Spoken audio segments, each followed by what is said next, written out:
Welcome to the Art of Hobbiness. We are so excited for our episode today. We have a very special guest, Tara Clark. She's an amazing woman and mom who is also a book author, content creator, podcaster, and founder of the brand Modern Mom Probs. On top of all that, she's someone who creates space for her own interests and hobbies. Thank you so much for joining us today, Tara. Hi, how are you? Hi, we are so good. Thank you so much for joining us. Thank you for having me. I'm really excited about this. I've been thinking about it a lot. All right, Tara, we are so excited that you agreed to meet with us. You have been an inspiration. You're somebody that we've been listening to, and you kind of helped us get it into this mode of taking kind of action in our own personal life.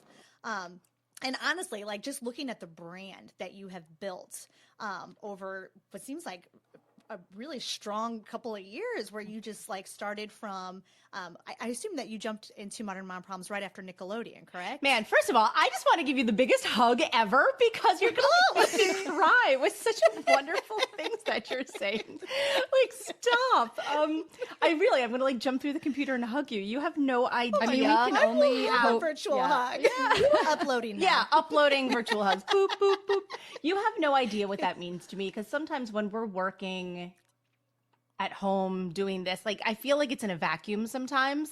Mm-hmm. And so unless I hear feedback like that, I'm like, oh my God, someone cares. So thank you. We do care. Absolutely. Yes. I mean, we are like, can only hope to have half as much success as you. Oh, Absolutely. Thank you. I appreciate that. Mm-hmm. So to answer your question officially, I started Modern Mom Probs in early 2016, and my son was 3 at the time. I left Nickelodeon, which I loved working at. It was like the best job with the most creative people. It was a great job. I was there for 5 years, and I left there when Jack was born to stay home with him full time. And then when he was 3, I was looking for a creative outlet and looking for a way to connect with people. And at that time, there was a shiny new website called Canva that had just come out, which I know sounds crazy to think that, but Canva had like just come out, and like it was still in the fairly early days of Instagram. And then so I started making mom jokes, and then it kind of just went from there.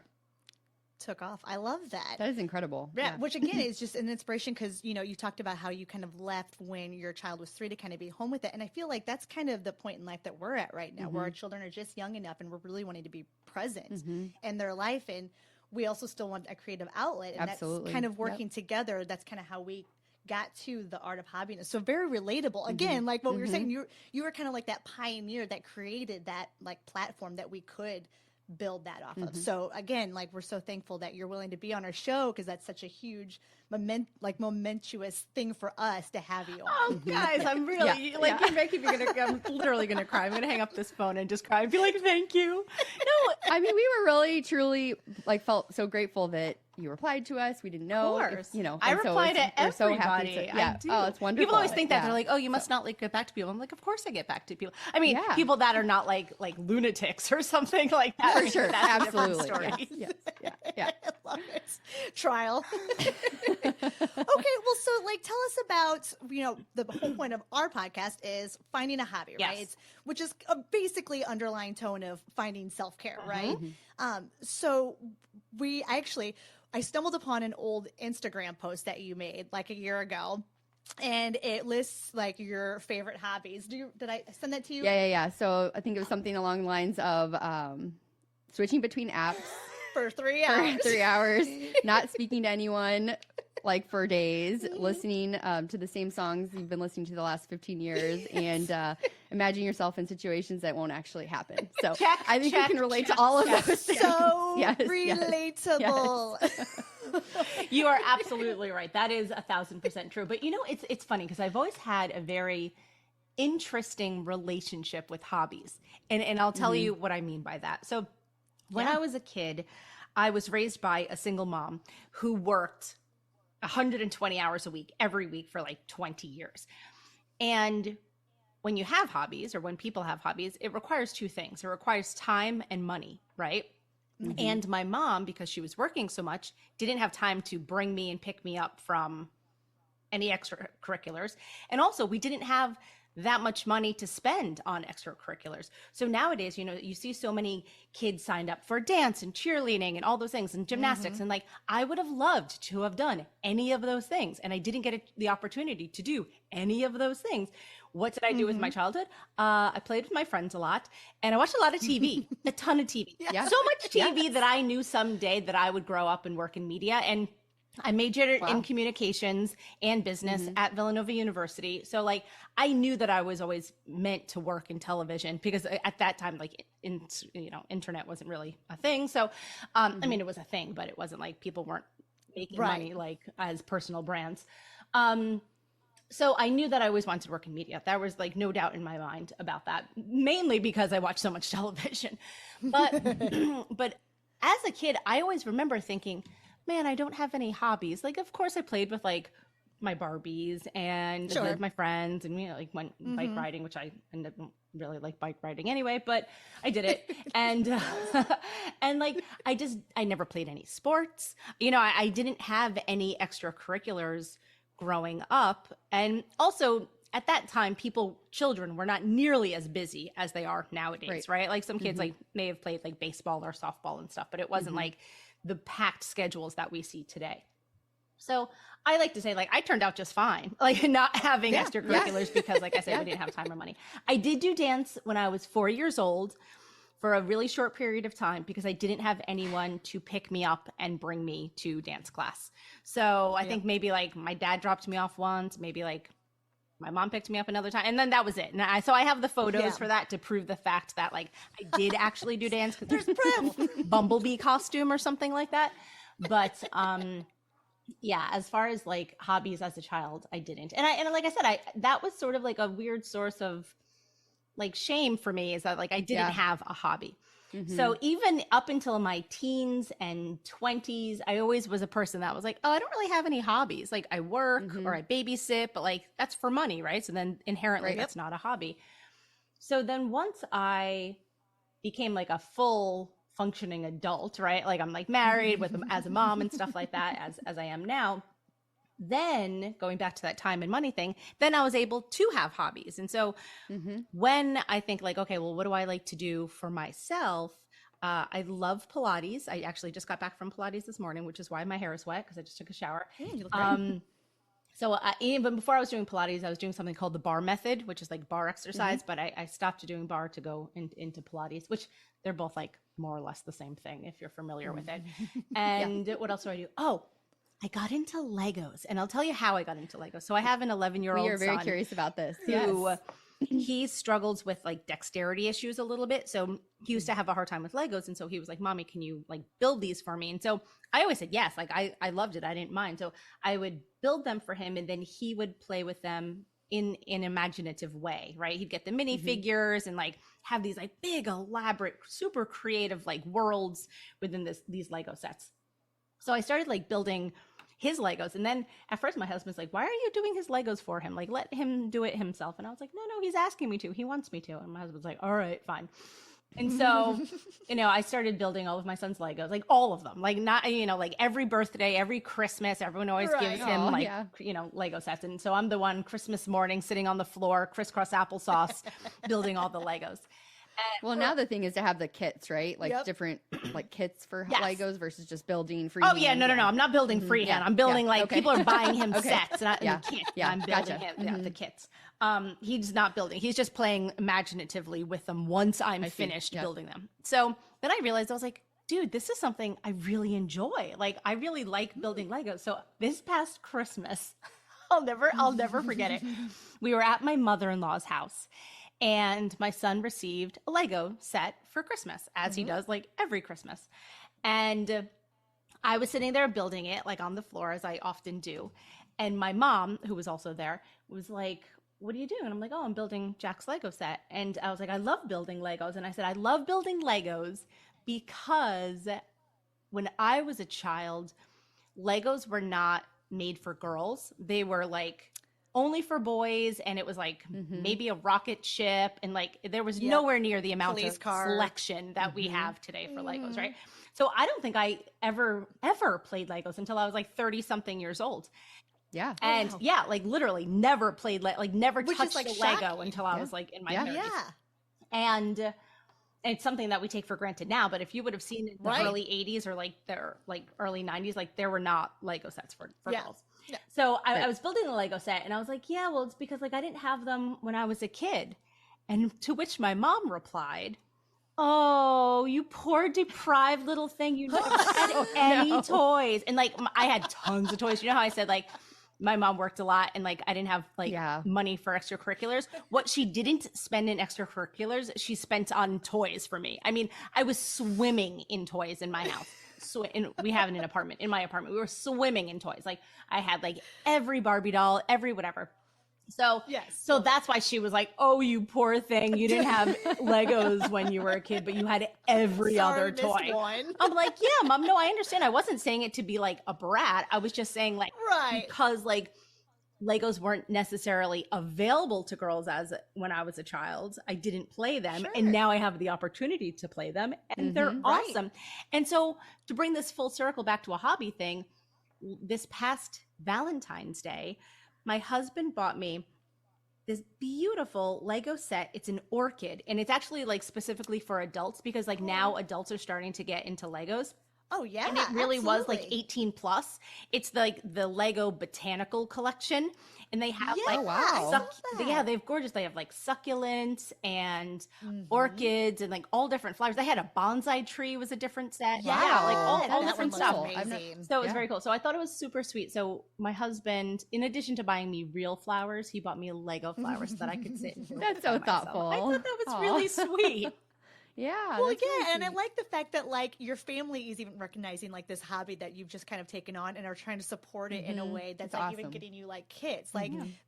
that really is what kind of fosters a hobby is getting like that natural support around you. Mhm. So that's amazing to hear that you're getting that as an adult. I thought it was just funny that my mom and then my husband and I were like laughing so hard because we were like, of course my mom was like, oh, you poor thing, you didn't Takes have offense to anything. it, right, right, Like, mom, yeah. that wasn't the point. For Yeah. It was more of a point of like girls didn't play with Legos in the 80s. That's all I was saying. Totally. Yeah, totally. And we've talked a lot about that, how there's just like that gender hobby gap of like certain hobbies are defined for a woman versus a man. And hopefully that's changing. I mean, it is changing, but Sure. definitely when we were growing up, it was like that. So Which I love Yeah. the fact that Yeah. Lego is like one of yours because Mhm. like you said, like it was originally kind of like a gender oriented toy. And to hear that like in your adulthood, you're re-inspired by a very child toy. Definitely. To be a hobby. Yeah. It's so amazing to hear Yeah, that. it's tons of fun. I really enjoy it. And like, I think it's good for my hands. It's good for my like spatial relationship. Like there's a lot that goes into it. you probably really kind of get into it and focus and not think about other things and just, yeah, that's awesome. So here's a question I have, and it's something that we kind of talk about often: is how do you like define a time for you to sit down and actually play with the Legos? Like, how do you? Because I mean, obviously, you're running Modern Mom Probs. You've got your mother. You've got a lot going on in your personal life. How do you like slim it down to finding that time for yourself to play with your Legos? Well, it's funny. So usually with the Legos, it's anytime Jack receives a set for Christmas, birthday, whatever, or just a random just because present. So I'm usually, like I said, crisscross applesauce on the floor building the Lego set with him. So that's sort of catch as catch can, but also that's doing something with him.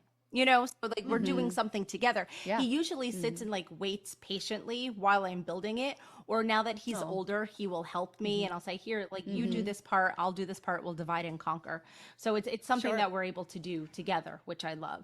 But That's awesome. And you're kind of setting that example for him too. Yeah. exactly. And so then when I received the orchid set from my husband, when did I do that? I think that, you know what? That was, again, in the evening. My son was sitting playing on the floor with other Legos, and then I was building that set. So we do a lot of parallel play in my house. Like, even if my son is on his, like, video games and he's playing, like, Roblox or something like that, like, I'll sit next to him and maybe be on my laptop for work. So, like, that we're, like, together but separate, if that makes sense. So we do a lot of parallel play in my house. Like in tandem, yeah. Yeah, that's great. But to answer know, your another- question, I totally did not answer your question, but I'll answer it now. Is, It's all good stuff. I often, my son, you know, he's 11 now, so he goes to school during the day. And although I do work from home, I try, if I can, to carve out time while he's at school. do you put it in your schedule, or is it just very like natural, like you're in your work mode and then you're kind of like, okay, now I need to stop and transition to like a time of just like me and decompression almost? I am very good about time blocking my calendar. I use like Google Calendar, and like my time for the most part is like really accounted for throughout the course of the day. But no, I don't necessarily block off decompression time. I do block off if I'm going to Pilates or if I, want to work out in the morning, something like that. I'll block off my time, but not necessarily for the other stuff. I probably should, but I don't. I think that's one thing we struggle with, and I think a lot of women struggle with, is like everything else comes first before your self-care. And how do we switch that? Because that's so important, Yeah. Yeah. But like I said, I think the parallel play, like if it's appropriate for you and your family, the parallel play is so nice. Because like while your children are sitting on the floor playing, then you could be doing your own thing at the same time. Yeah, Absolutely. I think that's a good tip for sure. So I know that you're learning some other hobbies. You had mentioned you're also learning Italian. Yeah. See, love to hear a little bit about that. See, Yes.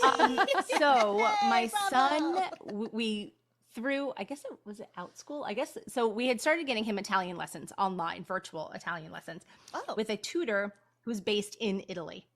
And so he was meeting with her once a week, and he still meets with her once a week. So that's where I'm building with this story. So he was meeting with her once a week, and we were starting to do Duolingo to supplement the stuff that he was learning with her. And Duolingo obviously teaches you other different vocabulary. So we started doing that, and then he kind of stopped doing Duolingo, but then kept going with his tutor. And so then I took over his Duolingo account. And now I am proud to say that I am 613 days into learning Italian on Duolingo. Wow, that's a huge commitment. Thank you. Yeah, I do it every day, twice a day, because the way that Duolingo works, it's like it wants you to like, you have to do it in the morning to get like XP at night and to get the XP in the morning. So it sort of like just keeps you there in this cycle. And it's a game kind of. Yeah, it's like very gamified. The whole thing is gamified. And so then just last night, I met with my son's tutor for the first time so that I now can have one-on-one tutoring in addition to him. So like his time with her is separate, and now I'm going to start mine, because Duolingo is awesome and all, but it's hard when you don't have anyone to speak with, converse with. And so like I said, I'm 600 plus days into it, but I want to like have conversations. And so now I'm meeting with Julia. And so we're doing that probably was like 7:30 on Thursdays going forward. So then that's like after dinner. We always have like that time, like after dinner, but before bedtime, which is sort of like a weird time of day in my house. Not weird. It's just, it's like, I guess it's weird. It's a little downtime. I don't know. It is. It's a little bit. Yep. It's a little bit of a stretch. Like transition period is a good way to describe it. So that's what I'm going to be doing on Thursday. What inspired you guys to start learning Italian? Was there a reason? Are you working towards anything, or just for fun? For fun, really, like truly as a hobby. Awesome. There's a couple of reasons. One, we are of Italian descent. So there's that, feeling of wanting to learn your, native language, right? Like, but I mean, my grandparents have been here for over 100 years. So we want to do that because we're of Italian descent. And in our town, we live in a very diverse town, and people speak all kinds of like languages. Like I live in a town that's probably 35% Korean, 30 to 40% Korean. So everyone's like taking their like Korean classes and their Chinese classes and like all different classes. And my son and I were like, well, do you want to do Italian? And he was like, yeah. And so that was sort of what prompted us to do it, is so that we could get in touch like with our roots and ancestors. Yeah, so that makes sense. That's how we started doing it. But I am pleased to say that we are going to Italy next summer. Oh, that's awesome. So I'm excited. That's so I want to motivation be for able sure. to speak better when we go. We went, my husband and I went to Italy the year before my son was born. And we had a great time. And believe it or not, like when you're in another country and you're immersed in it, like you have no choice but to, pick it up. And we did in a very short period of time. But now I'm going to feel so much more confident going next summer. Oh, yeah. That's going to be so fun. Yeah. And I guess that kind of brings us to the fourth hobby was traveling. You love to travel. Yes. Yeah. So we love to travel. So this past weekend, my husband and my son and I, we were in the car and we were talking about hobbies. And that's when my son was like, "You don't have any hobbies, Mom." And I was like, "I do too have hobbies. Like I do Duolingo, I do Pilates, like I do all this different stuff." And he's like, "No, Mom." And so my son does parkour and which is like American Ninja Warrior.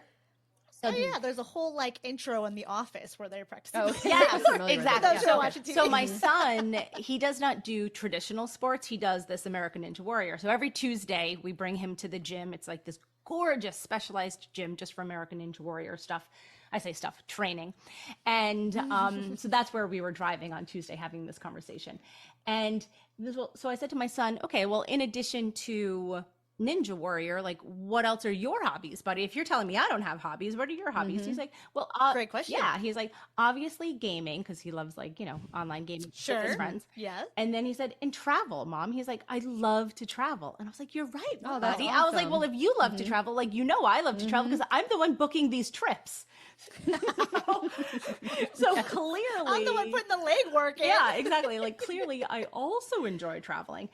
So that's why I put that in there. And so I do believe that learning about the Italian culture, learning the language obviously fits into the travel. But we've been on a real travel kick lately.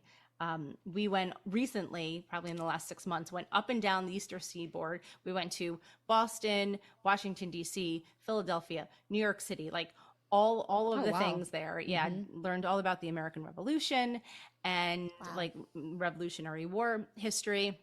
And then also we've like recently been to Texas and Arizona. Arizona's like our favorite spot. That's like we love Arizona. So like we've been to Arizona a couple times in the past couple of years, and Nevada. Like my son, he's like a great little traveler. And so I'm just like, all right, pack your stuff. Let's go. That's amazing. Yeah, that's so fun. Yeah. I like to hear that you guys are like talking about hobbies and like keeping that like a relevant topic in your life. Because I feel like now for us, like that's a very relevant topic in our relationships with our family. Something I kind of want to go back to is you had once said a statement in an email conversation that we had where you said you didn't initially think that you had hobbies, but now you believe that you do have a lot of hobbies. What was your mindset when you kind of reflected upon yourself and looked at what hobbies you had and discovered what we actually called hidden hobbies, where they're hobbies that we've had all along. We just didn't know it because... Or we didn't define them as hobbies. We just didn't define them as hobbies. Yeah. I love that, the hidden hobbies. Going back to what I said earlier in the conversation, is that my entire life, I thought I didn't have hobbies, to the point where I would say that to people. People would be like, what do you like to do, Tara? And I'd say, well, I don't know. I don't really have any hobbies. Like some people love to garden or jog or, whatever it is. And I always said for years, if you ask me, like, what do you like to do? I'm like, oh, I don't have any hobbies. I don't really know. But like, that's not true. Like obviously everyone always enjoys something. Right? Something. Like, why do we downplay those things? And I shouldn't, I historically always love going shopping, We talk about how we love going to brunch. Yeah, that counts. One of my really good friends, she's a content creator. One of my really good friends recently, someone had asked her, I guess it was like her business coach. I think it was her business coach asked her, so like, what are your hobbies? And she's like, browsing at Home Goods and Marshalls. Yes. And I was like, home designer. Yeah, you can say that. That 100% counts. So, I think you're right. I think many times people are shy to say things like that. Like, we're gonna be shamed for it. Yeah, like we're shameful around like, oh, I like to browse at Marshalls, or for me, like, oh, I like to go to the mall. I love going to the mall. I love walking around, especially when it's empty. Yeah. You could just like walk and look at things. Yes. So historically, I guess going to the mall was probably always one that I had that was a hidden hobby that I didn't realize I had. Because it's not always about spending money. Sometimes it's just like getting out and walking and just looking at things. Enjoying the experience. Yeah, it's not like a production of something. It's more of just like in the moment of something that just feels like a decompression or a self-care. Yes, exactly. Even when going back to when my son goes to Ninja Warrior class, it happens to be, well, one, it's next to a Trader Joe's. So we drop him off, go to Trader Joe's, and then pick him up. Location is everything. It's the best. Talk about like habit stacking. It's like he's doing a thing. I do my grocery shopping for the week, pick him up, and then we go home. It's amazing. But on the times when I'm not grocery shopping, there's also a mall nearby. And so I will drop him off at practice, go to the mall, and then pick him up. And that's wonderful. I mean, that is your time. That's That is your awesome. time. Yeah. You just used a word, habit stacking. I don't know what Yeah, habit I've stacking not heard is. that What phrase does either, that really. mean? You're going to appreciate this one. Okay. Habit stacking is when you are doing multiple positive attributes at the same time. I'll give you an example. Okay. If I'm doing my Duolingo while I'm on my treadmill. So I'm walking Oh. on my treadmill, getting my calories, right? Getting my steps in while simultaneously, learning a new language. Another Brilliant. person, I think this one came from a book called Atomic Habits written by James Clear, where he says like, do push-ups while you're waiting for the shower water to heat up before you go into the shower. Just optimizing your time. Yes. So my husband started, so that's what it is. It's optimizing your time, That's right? my mind blowing. Yeah. Go on. So my husband had like a Post-it note in our bathroom for like months. I think it finally like just deteriorated because of like the steam and stuff. But it said, do 20 push-ups while the water warms up. And so that's what it is. So you're just like, it's those little things, or, doing squats while you brush your teeth. Like that's a great example too. Just like adding in like little Brilliant. tweaks, little workouts, that kind of stuff. So that's habit stacking. But I always feel good like if I'm walking on my treadmill and doing Duolingo, because I do Duolingo on my iPad. And so I do it on my iPad while I'm walking. There you go. Brilliant. My God, I just learned a new term that I feel That like I'm is. totally Yeah. gonna You're use. totally going to use it now. What Yeah. can I do while I'm drinking coffee, Tara? Any suggestions? Other than scrolling social Other media. than scrolling. Oh, dang it. That's what I was going to say. Because that's what I do. I'm like drinking. I was drinking. Actually, funny story. This is totally true. Right before we jumped on, I was having a cup of coffee, eating a bowl of cereal, and scrolling my phone. And then I looked at the clock and I was like, oh no, I forgot to do my Duolingo. So I had to like run and do my Duolingo, squeeze that in before we jumped on the phone. But I did, and that's it. Wow. Amazing. Yeah. Well, I guess I have one last question for you before we go. Yeah. And that's like, you are so like, you wear so many hats, and I would love to just, if you have any tips on how do you manage it all, from like taking care of yourself, your business, you're being a mom, from like keeping from being overwhelmed as a woman. Yeah. You know? Yeah. No, it's super important to delegate, to ask for help. And so I know everyone always says that, and it's like harder said than done. But that actually was a process for me, because when my son was younger, I did not ask my husband for as much help at home as I do now. And I think it's also because like now the mental load of motherhood is more of a conversation that people are having online across the board. Absolutely. Definitely. And so like my husband is very aware of that. So he contributes more now than I think he did several years ago before this conversation came out. So for one, that's super helpful for me, because, he'll cook dinner sometimes. He cooks dinner fairly often, but he cooks dinner, I still do the laundry, but he takes out the garbage, like we each divide and conquer our different tasks. And that really, really helps. So have that conversation with your partner, if you have a partner, to take some of the load off you, because like you can't do everything by yourself. Yeah, that's a great tip. And then from like a professional standpoint, I have an assistant. She helps me with some administrative things. Like it's the stuff that I don't want to do, not in a negative way. It's just like, I'll give you an example. Like I sometimes hate down to sit and write something. So she'll sit down and help me craft an email or show notes for my podcast, that kind of stuff. So offload the things that, I don't want to say don't serve you, because that's not really the right way to say that, but the things that you don't always love doing, so or you're not the best at. Sure. Doesn't bring you joy. Yeah, I think that's a exactly. great tip, So delegating and asking I think for help. that makes sense. Or even like, focus on the things that would bring more of like an ROI to your business than the things that are like keeping you down, that are not wasting your time, but that's what's taking up your time, instead of going out and doing more profitable things. So that's part of that too. But it's hard. And again, I think sometimes is carving out the time when you can make it. Going back to what I was saying about parallel play with my son, it's like, I like to spend time with him and just like physically just like be with him sometimes, but like he wants to like, game with his friends, and I respect that and I understand that. So which is why we'll sit next to each other and kind of hang out. I like that. Well, I mean, Tara, again, we're so appreciative that you came on the show with us today. Is there anything that you want to promote? Perhaps your podcast? Yeah, of course. So I have two things that I just wanted to think off the top of my head. Yes, please. Have you read the book Unicorn Space? Find Your Unicorn Space by Eve Rodsky? No. Okay. I'm going to write that down. Highly recommend it. It's a book about Eve. Eve came up with the term called unicorn space, and it is a space that is just for you, that you're not necessarily paid for. It's something that you're sharing with the world that brings you joy. And when she wrote the book, I had her on my podcast and we were talking about it. And she was like, Tara, your podcast is your unicorn space. It's like what's serving you. It's what's filling you. I highly recommend it to you and to all of your listeners. So it's finding your unicorn space by Eve Rodsky. And the whole thing is just about that. And when I'm saying our, I mean women's time is just as important as men's.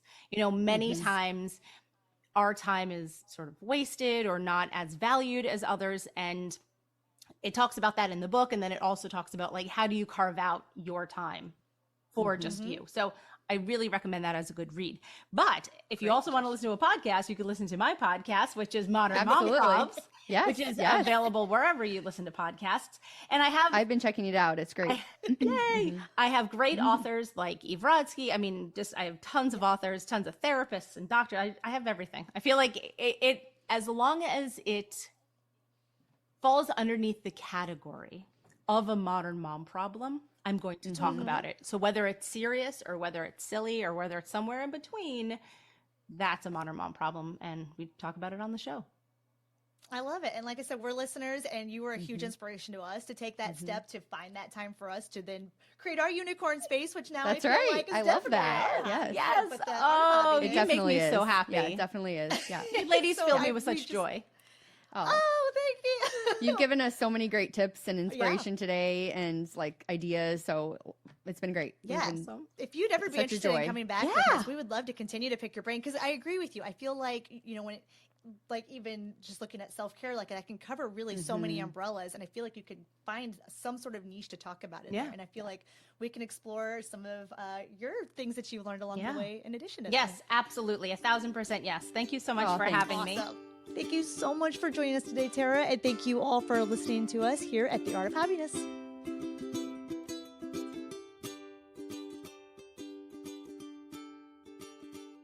Thank you for listening to The Art of Happiness. Be sure to subscribe and leave a review. And for more Erin and Tam fun, be sure to follow us on all socials for behind-the-scenes footage on our journey to find happiness.